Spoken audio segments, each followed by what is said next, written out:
now when you say the word love, the first images that come to mind are these images of, a man falling in love with a woman and all of this. What are the images that come to your mind when you visualize the love that a parent has for the child? Unconditional. Caring. Justice. Painful. Very painful. Dr. Duane Moran, professor at Murdoch University, Perth, Australia, gave workshops. Responsibility. Letting go at the right time.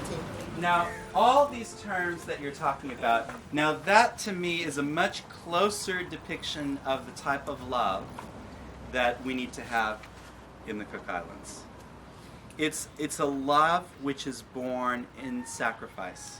We have a great desire to see the people in the Cook Islands succeed in their lives, to see the well-being of this island established.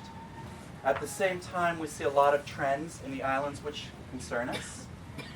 Out of our love for the people, we see the same type of materialism, which has overtaken our own societies. We see that same disease that has overtaken our own cultures.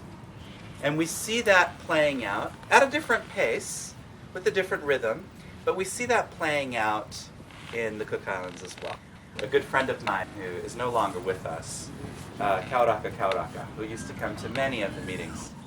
And he was, of course, an anthropologist, and he would study the islands. And in my own research, I used to talk to him a lot about what's happening in the Cook Islands.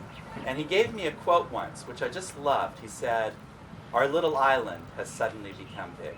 Used to be that the island was much closer. And now people are getting distracted. They're getting distracted by all the things that materialism brings. And many of those are good. Better health care, that's a good thing. Better roads, that might be a good thing. But also at the same time, as those distractions occur, some of that culture, some of that magic is lost. And all of us share this concern, particularly for the new generations. So the healing message of Baha'u'llah is the key to securing the future of the well-being of the Cook Islanders.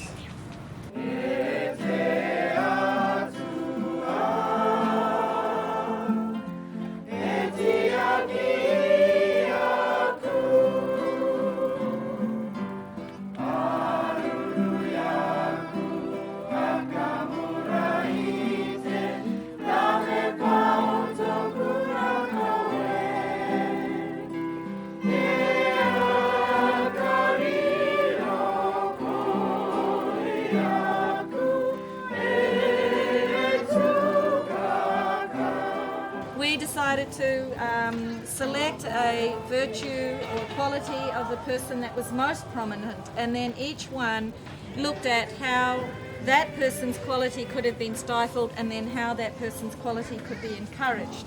This is like obedience to the laws of Baha'u'llah, obedience to the administrative order. Obedience is a very important thing. And the biggest stifler of obedience is disobedience. Prayerful attitude.